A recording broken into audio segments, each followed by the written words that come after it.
नमस्कार दोस्तों, स्वागत है आपका नरेंद्र सिंह सोमवंशी कौटिल एकेडमी भोपाल के यूट्यूब चैनल मेधावी में। तो आज हम जो टॉपिक पढ़ने वाले हैं वो एयर पोल्यूशन, वायु प्रदूषण पढ़ने वाले हैं। और इस एयर पोल्यूशन का टॉपिक का जो इतना इम्पोर्टेंस है वो किन किन एग्जामों में मैं पहले आपको बता देता हूँ। जैसे सबसे पहले सबसे ज़्यादा क्वेश्चन पूछा गया है एयर पोल्यूशन का यूपीएससी के प्रिलिमिनरी और मेंस एग्जामिनेशन में। फिर एमपीपीएससी का तो ये आप समझ लीजिए कि एयर पोल्यूशन से रिलेटेड या किसी भी टाइप के पोल्यूशन के टॉपिक से रिलेटेड एमपीपीएससी में प्रिलिमिनरी में भी ज़्यादा सवाल आते हैं और मेंस एग्जामिनेशन में भी सवाल आते हैं, और कभी कभी संभवतः ये इंटरव्यू में बहुत वार्म टॉपिक है बात करने के लिए। ओके, नेक्स्ट आपका एमपीएसआई का एग्जाम, जिसमें एमसीक्यू से रिलेटेड मतलब एयर पोल्यूशन से रिलेटेड एमसीक्यू आते हैं। एमपीएसआई पे साइंस के भी पार्ट को ये कवर करता है, एनवायरनमेंट के भी पार्ट को ये कवर करता है, और ओवरऑल अगर आप देखें तो इस एयर पोल्यूशन का जो इंपॉर्टेंस है वो किसी भी एग्जाम में बहुत हद तक ज़्यादा है। तो चलिए बिना समय गवाए हम एयर पोल्यूशन टॉपिक को कवर करते हैं। सो एग्जैक्टली जो एयर पोल्यूशन है दो टाइप का होता है। पोल्यूशन क्या है हम ये जानते हैं, पॉल्यूटेंट क्या है हम ये जानते हैं। हमारा जो टॉपिक है एयर पोल्यूशन है, और ये एयर पोल्यूशन दो तरीके से फैलता है। एक इसका जो सोर्स है वो आउटडोर है, मतलब घर से बाहर, और एक इसका जो सोर्स है वो इंडोर है। तो आउटडोर सोर्स और indoor source of air pollution क्या है ये देखते हैं। राइट, देखिए sources of outdoor air pollution जैसे पावर प्लांट्स हैं, फिर आपके बहुत सारे किल्न्स हैं, ब्रिक्स किल्न्स जिसको बोल सकते हैं, जो आपकी चिमनी है वहाँ पे ईंटा भट्टा। राइट, ईंटा भट्टा में भी चिमनी होती है, उससे भी वायु प्रदूषण फैलता है। Construction of road, sir emission, car emission, traffic emission भी ले सकते हैं। बायोमास बर्निंग मेन सोर्स है। बाहर आप जैसे आज के ट्रेंड में क्या है सर, बोन फायर एक पार्टी ट्रेंड है, तो जब हम लकड़ी जलाते हैं तो ये एक बायोफ्यूल है। काऊ डंग जलाते हैं तो ये बायोफ्यूल है। तो बायोमास, बायोफ्यूल, इनके बर्निंग से भी आपका एयर पोल्यूशन फैलता है। नेक्स्ट इंडस्ट्री, फिर उसके बाद ओपन वेस्ट बर्निंग, जो आपके यहाँ आते हैं कचरा के लिए, और उस कचरे का डिस्पोज जो किया जाता है फाइनली, इसको हम बोलते हैं sir open waste burning. Next transport, जो आपको मैं ऑलरेडी बता चुका हूँ, ट्रैफिक इमिशन होता है and transportation. So this is the source of air pollution. अब इस एयर पोल्यूशन के आउटडोर सोर्स से कितने परसेंटेज एयर पोल्यूशन कंट्रीब्यूशन है ये हमें देखना है। तो हमारे यहाँ जो एयर पोल्यूशन फैलता है वो फैलता है 52% किससे, इंडस्ट्रीज से। ट्रांसपोर्टेशन से फैलता है 27% एयर पोल्यूशन होता है। कंज्यूमर एंड कमर्शियल प्रोडक्ट से 8% फैलता है, एंड एग्रीकल्चर से 10%। तो हमारे लिए तीन चीज बहुत इंपॉर्टेंट है जाननी। सबसे ज्यादा जो एयर पोल्यूशन आउटडोर सोर्सेज से फैलता है वो है 52% फ्रॉम इंडस्ट्री। एंड सर जो ट्रांसपोर्टेशन से हमारा एयर पोल्यूशन फैलता है वो है 27, सेकेंड रैंक है, मतलब इनके पास सिल्वर मेडल है और इनके पास गोल्ड मेडल है। ठीक है। एंड सर एग्रीकल्चर से 10%। एग्रीकल्चर से कैसे एयर पोल्यूशन फैलता है हम आगे के मैकेनिज्म में देखते हैं। ठीक है। फिर उसके बाद sources of indoor air pollution, जैसे नंबर 1 जो घर में किचन में लेडी काम करती है, जेंट्स काम करते हैं। अगर मैं लेडी बस बोलूंगा तो जेंडर बहस हो जाएगा। तो ये जो कुकिंग है घर में जब करते हैं, और जब घर में हम कुकिंग कर रहे होते हैं और वहां पे कन्वेंशनल एनर्जी सोर्सेस का यूज कर रहे होते हैं, तब भी एयर पोल्यूशन फैलता है। इसलिए प्रधानमंत्री जी ने उज्ज्वला योजना नामक एलपीजी उज्ज्वला योजना क्या है कि गैस सिलेंडर मुफ्त में बांटी गई, जो क्या है सर, शुद्ध सोर्स है। राइट। दूसरा पुअर वेंटिलेशन, आप घर में हैं या कुछ भी चीज, कुछ भी यूटिलिटी आपकी अगर है, राइट, जैसे आप कुक कर रहे हैं या फिर आपने लकड़ी जला रखी है, ठंड आ गई है और आपका वेंटिलेशन नहीं है, तो भी उस कमरे में एयर पोल्यूशन फैलता है। फ्रेशली पेंटेड रूम्स, मतलब जब आप पेंट करते हैं नया नया तो आप घर पे रुक नहीं पाते, क्यों? क्योंकि उसमें जो टालवीन है, टर्पीन है, वो स्मेल करती है, और वो जो पार्टिकल्स टालवीन है या फॉर्मेल्डिहाइड है वो स्मेल करती हैं, तो वो भी एयर पोल्यूशन फैलाती है। Next scented items, whatever we are using in means right commercial day या contemporary day as a perfume, तो ये सेंटेड आइटम्स भी क्या करते हैं, एयर पोल्यूशन फैलाते हैं। पेट डेंडर्स, डैंड्रफ का नाम सुना होगा। जब मैं पेट डेंडर बोल रहा हूं तो जो पालतू जानवर आपके घर के हैं उनके डेंड्रफ, पेट डेंडर, इससे भी एयर पोल्यूशन फैलता है। नेक्स्ट फिर आपका हाई पीपल डेंसिटी, देखिए हाई पीपल डेंसिटी की स्टोरी है। इस हाई पीपल डेंसिटी स्टोरी में ये समझते हैं, देखिए एक है सर रूरल कमोडिटी, कमोडिटी नहीं बोल करके हम बोल सकते हैं रूरल एरिया, ठीक है। एंड सर एक है आपका अर्बन एरिया। अब आपको ये सोचने वाली बात है, जब रूरल से लोग कहां पे जाते हैं सर, अर्बन एरिया पे जाते हैं, तो अर्बन एरिया में क्या होता है, जो पॉपुलेशन ग्रोथ है वो ज्यादा हो जाती है या पॉपुलेशन बढ़ जाती है, जिसके वजह से सर पीपल डेंसिटी भी बढ़ जाती है। अब जहां पे ज्यादा लोग होंगे, राइट, वहां पे एयर पोल्यूशन ज्यादा होगा, राइट। वैसे ही किसी फैमिली में अगर आप बोले माइक्रो फैमिली है, या फिर हम बोल सकते हैं एक तरफ माइक्रो फैमिली है और एक तरफ जॉइंट फैमिली है, संयुक्त परिवार है, तो एक परिवार में एक छोटे से कमरे में 12 लोग रह रहे हैं और एक छोटे से कमरे में 1 या 2 लोग रह रहे हैं, तो आप खुद सोचिए कि एयर पोल्यूशन किस में फैलेगा ज्यादा। बस आंसर ये है आपका कि संयुक्त परिवार में ज्यादा एयर पोल्यूशन फैल सकता है, right. Next, smoking. This is the main source of, not main source, लेकिन ये एक बड़ा फैक्टर है जो एयर पोल्यूशन फैलाता है, राइट। नेक्स्ट, अब देखिए हमने देखा एयर पोल्यूशन के 2 सोर्सेस हैं, एक है आपका इंडोर एयर पोल्यूशन सोर्स, एक है आपका आउटडोर एयर पोल्यूशन सोर्स। अब इसके लिए एक और डिवीजन है जो एयर पोल्यूशन के सोर्सेस हैं, जैसे primary sources and secondary sources, या फिर हम जब in primary and secondary sources से पोल्यूशन फैलता है तो प्राइमरी एयर पोल्यूशन कहते हैं इसे, हम सेकेंडरी एयर पोल्यूशन कहते हैं। अगर आप देखें, राइट, ये एक इमेज रखी हुई है, जैसे नेचुरल, राइट, आपका कोई फैक्ट्री लगी हुई है, आपके कार व्हीकल से एमिशन हो रहा है, या फिर कह सकते हैं किसी फैक्ट्री से जो भी मतलब यूज करने के बाद, राइट, क्या हो रहा है, उससे एमिशन हो रहा है, धुआं निकल रहा है। जब ये जाता है और एटमॉस्फेयर में carbon monoxide, carbon dioxide, sulphur dioxide, nitrous oxide इत्यादि हाइड्रोकार्बन्स जब एक जगह एक्यूमुलेट हो जाते हैं डायरेक्टली, तो इसे कहते हैं हम सर प्राइमरी एयर पॉल्यूटेंट। जब इन्हीं प्राइमरी एयर पॉल्यूटेंट का सेकेंडरी में चेंज हो जाता है, राइट, मतलब केमिकल रिएक्शन हो जाता है, जैसे nitric acid, sulphuric acid, H2O2 hydrogen peroxide, ऐसे पॉल्यूटेंट जब आ जाते हैं प्राइमरी से सेकेंडरी में केमिकल रिएक्शन करके, तो इसे हम बोलते हैं secondary pollutant. Okay, so this was primary and secondary air pollution.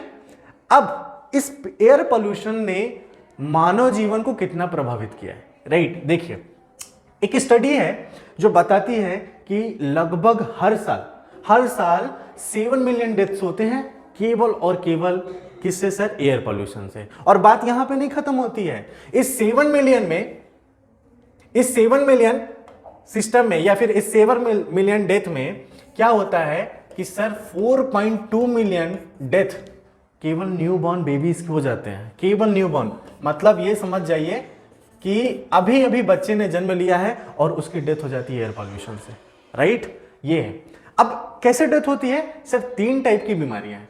एक तो आता है सर आपका ब्रेन स्ट्रोक, आपका दिमाग ही काम करने बंद हो जाता है, ठीक है। दूसरा हार्ट डिजीज, आज के टाइम पे सबसे ज्यादा जो डेथ हो रही है, अभी आप देखेंगे सर 21 और 22 पे, 21 एंड 22 में हुआ क्या है कि सर जो मैक्सिमम सेलिब्रिटीज की डेथ हुई है, they are passed out, right. चाहे आप किसी भी सेलिब्रिटी ले लीजिए, उनका जो डेथ हुआ है सर वो हार्ट डिजीज हुआ है, या उनको हार्ट अटैक आया है, ओपन हार्ट सर्जरी के बाद ये पास हो गए। तो ये पहला ब्रेन स्ट्रोक, दूसरा आपका हार्ट डिजीज, एंड तीसरा है सर ये जो एयर पोल्यूशन, छोटे छोटे मॉलिक्यूल्स के सर एटमॉस्फेयर में फैल जाते हैं, वायुमंडल में फैल जाते हैं और हम उसको ब्रीथ करते हैं, तो हमारे रेस्पिरेटरी सिस्टम में वो आकर के क्या करते हैं, अटैक करते हैं। और इस रेस्पिरेटरी सिस्टम का एक अहम हिस्सा है लंग्स, और इससे क्या होता है सर, लंग कैंसर हो जाता है, क्रोनिक लंग डिजीज हो जाती है और इसके बाद डेथ होती है। सो 3 मेन रीजन है सर एयर पोल्यूशन के। एंड यहां तक भी बात नहीं, कुछ रीजनल डिस्ट्रीब्यूशन भी है जिसमें सर एयर पोल्यूशन से डेथ हुआ है। जैसे साउथ ईस्ट एशिया रीजन में 2 मिलियन डेथ होते हैं। साउथ ईस्ट एशिया रीजन ये दिख रहा है आपको, ये आपका इंडिया है एकदम डार्क वाला, इंडोनेशिया, जावा, जकार्ता, सुमात्रा, है ना, इन सारे रीजन में 2 मिलियन डेथ होते हैं केवल और केवल एयर पोल्यूशन से। उसके बाद 2 मिलियन जो डेथ होते हैं सर वेस्टर्न पैसिफिक रीजन, मतलब sir Australia, New Zealand, Tasmania, Brunei, है ना, यहां पे सर आपके 2 मिलियन डेथ होते हैं। ऐसे अगर आप देखें सर, नियरली जो 1 मिलियन डेथ है वो आपको मिलता है अफ्रीकन कंट्री में। ऐसे अगर आप देखें सर, तो कुछ डेथ आपके मेडिटेरेनियन सी के पास है, कुछ डेथ आपके सर यूरोपियन रीजन में है, मतलब all over world is affected by this air pollution, right. अब बड़ी बात क्या है कि ये जो हम लोगों ने देखा कि primary and secondary air pollution है, इसमें देखिए समझिए कि कुछ प्रिंसिपल एयर पोल्यूटेंट से बहुत महत्वपूर्ण एयर प्रदूषक है, वायु प्रदूषक है, जिसमें पहला जो है आपका वायु प्रदूषक वह है आपका क्या sir, carbon compounds. Carbon compound सबसे ज्यादा एयर पोल्यूशन कार्बन कंपाउंड की वजह से फैलता है। और ये कहां से आता है, इसका सोर्स क्या है कार्बन कंपाउंड का सर, जो हम फॉसिल फ्यूल यूज करते हैं, जैसे कोयला बर्न करते हैं, राइट, पेट्रोलियम यूज करते हैं, carbon compound air pollutant release करता है। नेक्स्ट आपका है आपका सल्फर कंपाउंड। सल्फर कंपाउंड कहां से आता है सर, थर्मल पावर प्लांट से या फिर किसी भी इंडस्ट्री से जो भी एमिशन सबसे ज्यादा होता है। देखो थर्मल पावर प्लांट इंडस्ट्री से कार्बन कंपाउंड भी रिलीज होता है, सल्फर कंपाउंड भी रिलीज होता है, और इन दोनों में जो सबसे ज्यादा रिलीज होता है वो होता है सर क्या, सल्फर कंपाउंड। ओके, क्या होता है, sulphur compound. Nitrogen oxide automobiles, power plants, industry and agricultural activity. Agricultural activity के लिए बात कर लेते हैं। एग्रीकल्चरल एक्टिविटी मतलब आज जो हम इंसेक्टिसाइड एंड पेस्टिसाइड्स और केमिकल फर्टिलाइजर यूज करते हैं, these are the main source of nitrogen oxides. Okay, next ozone, ground ozone. अच्छा, आपने ज्योग्राफी की क्लास में पढ़ी होगी कि ओजोन दो टाइप के होते हैं, एक अच्छे वाले ओजोन, एक बुरे वाले ओजोन। मतलब जो सर अच्छे वाले ओजोन है वो स्ट्रेटोस्फीयर में है, और जो बुरे वाला ओजोन लेयर है वो सर ट्रोपोस्फीयर में ही बन जाता है। और ये बनता क्यों है सर, ह्यूमन एक्टिविटी की वजह से। Whatever human activity we are doing, right, all this component which is released after human activities के बाद जो रिलीज होता है, और उसके केमिकल रिएक्शन या फोटो इलेक्ट्रिक रिएक्शन की वजह से ग्राउंड ओजोन बनता है, जो कि सर ह्यूमन हेल्थ के लिए बहुत ही हार्मफुल है, बहुत ही हानिकारक। नेक्स्ट फ्लोरोकार्बन, इसका नाम ही सुना है लगभग, मेरे ख्याल से एमपीपीएससी, यूपीएससी, एमपीएसआई, व्यापम, किसी भी एग्जाम में सीएफसी का नाम आप सुना होगा। और ये क्लोरोफ्लोरोकार्बन ग्रीन हाउस गैसों में सबसे इंपॉर्टेंट रोल है, कि जो हमारी ग्लोबल वार्मिंग हो रही है ये फ्लोरोकार्बन की वजह से हो रही है, कार्बन डाइऑक्साइड की वजह से हो रही है ना। और ये जो फ्लोरोकार्बन से इंडस्ट्रीज, इंसेक्टिसाइड्स, स्प्रे, ये सबसे आता है। And sir particulate matters, particulate matters में अभी 2 मिनट में आते हैं, राइट। इससे पहले कुछ और बातें, जैसे अगर आप देखें वही बात है, carbon monoxide, carbon dioxide, nitrogen dioxide, sulphur dioxide, ozone और ये सस्पेंडेड पार्टिकुलेट मैटर्स, इनका सोर्स क्या है, राइट। सबका सोर्स लगभग ब्यूमिंग डीजल है, पेट्रोलियम है, या फिर कह सकते हैं नेचुरल गैस है, या फिर कह सकते हैं इलेक्ट्रिसिटी जनरेशन के लिए हमने जो थर्मल पावर प्लांट बना रखा है उससे, इंडस्ट्रियल प्रोसेस है, फोटोकेमिकल स्मोक प्रोडक्शन है। इसके वजह से ये पॉल्यूटेंट, आउटडोर पॉल्यूटेंट बनते हैं, और इससे ये हेल्थ प्रॉब्लम्स होती हैं। जैसे मैं 3 हेल्थ प्रॉब्लम के बारे में बात करता हूं। कार्बन मोनोऑक्साइड से जो हेल्थ इश्यूज होते हैं सर, इंक्रीज कंफ्यूजन। क्या इंक्रीज कर देता है, ये कंफ्यूजन इंक्रीज करता है। इंक्रीज कंफ्यूजन का मतलब सर आपका ब्रेन ढंग से काम नहीं कर पा रहा है।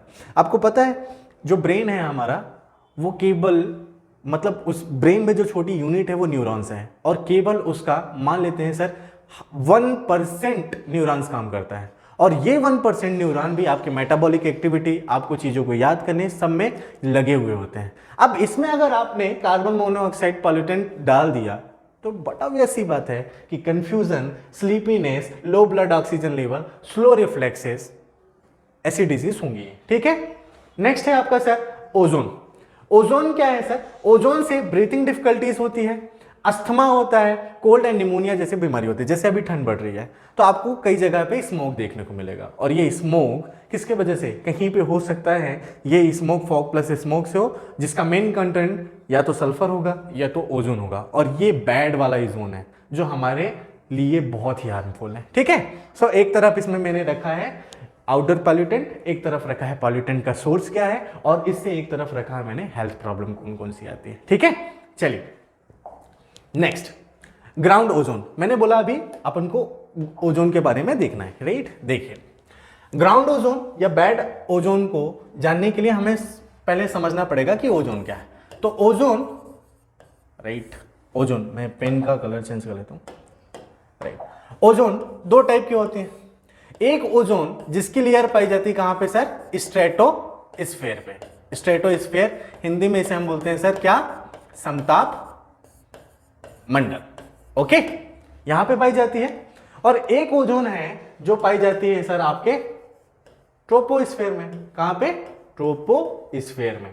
इसको हिंदी में बोलते हैं हम क्षोभ मंडल, ठीक है, यहाँ पे पाई जाती है। देखिए कैसे नेचुरली जो ओजोन लेयर है वो हमारे लिए जीवन रक्षक परत है। क्यों?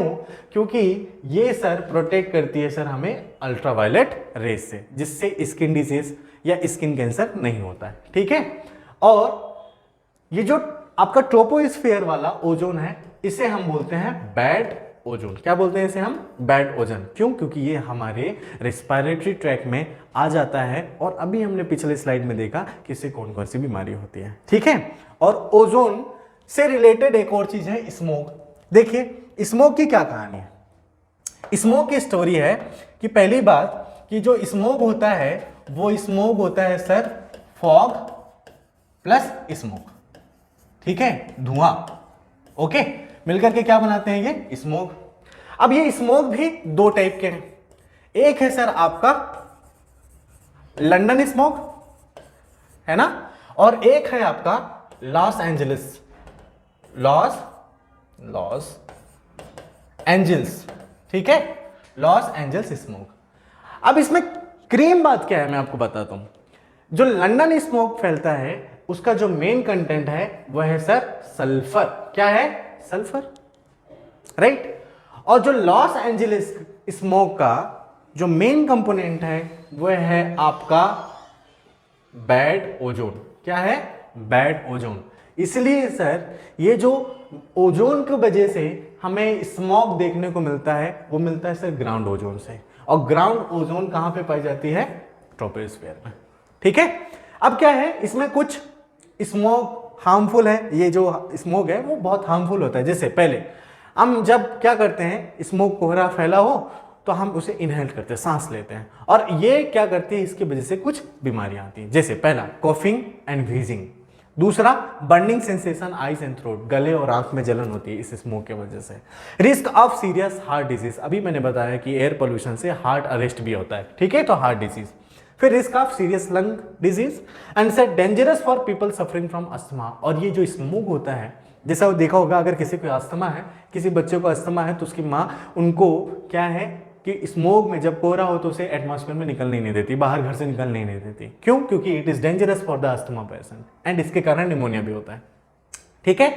एंड सबसे बड़ी बात, स्मोक के वजह से प्लांट्स को भी, ट्रीज को भी बहुत नुकसान होता है। तो ultimately smoke is not good. आप देखने जा सकते हैं अगर आप हेल्दी हैं, अदरवाइज नॉट पॉसिबल, ठीक है। चलिए नेक्स्ट क्या है, देखें सर क्या होता है। जो ग्राउंड ओजोन है, ग्राउंड ओजोन बनती कैसे देखते हैं। जो ग्राउंड ओजोन है वो बनती है दो कंटेंट से, ठीक है। एक कंटेंट है सर VOC, राइट, मतलब वोलेटाइल ऑर्गेनिक कंपाउंड, और एक इसका कंपोनेंट है नाइट्रोजन के ऑक्साइड्स।